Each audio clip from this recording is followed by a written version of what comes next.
Let me tell you a short story on how Ishizaki likes to play mind games with me and how daily the game wants me to quit. Last night, I had not one but two Animus expeditions back to back. I've been playing a little Scholar outside of my Raider Bonk build, which can be found here, another variation coming tomorrow.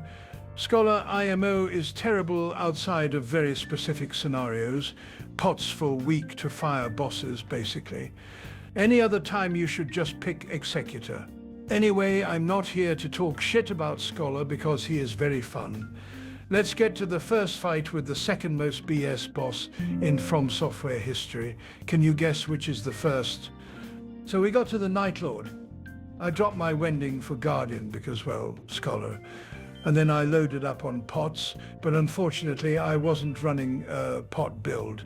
I was running a quote-unquote damage build because the other two gamers wouldn't move from Guardian and Irone. Someone had to do some damage somewhere. Fight was going smoothly until this happened. Now it's fine, Irone very squishy, and this is depth 5. It happens. I did my thing, I Vegetaed all over the place, and then it happened again, and again, and again, and then again, and so on. You get my drift. Of course, the Guardian came in clutch, like they always do, and then it happened again, and again, and again, and then again, and so on. You get my drift. Now a whole ass 20 minutes later, we finally managed to clutch it, whilst each one of us was doing a solid 20 damage per hit. It was painful.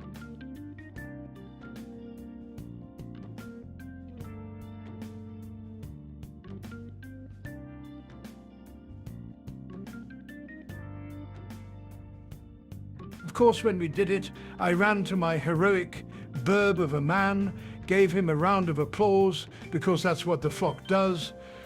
I almost left depth 5. I was going to go back down to depth 3, but then I thought, heck, why not one more game? It was Animus on the exact same seed, very random and roguelike, I know. My point is, let me show you what happens when you get a competent team.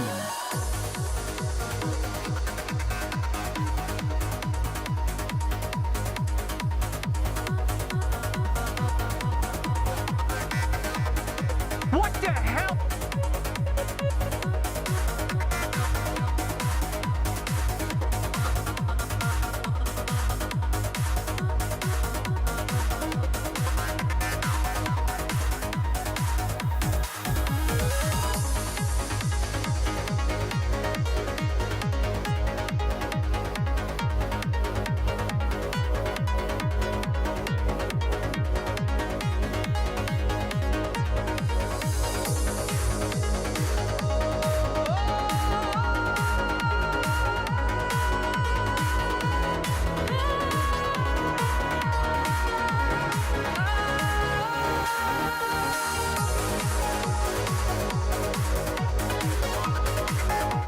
Now, blame can be thrown around to everyone in the first expedition. My point is, if you're going into an expedition, make sure the team you're picking is a strong team against the Night Lord, and everyone has a role to play in the fight. Otherwise, you are asking for a ridiculous 20-minute fight against Animus, when realistically it can be a 2-minute fight.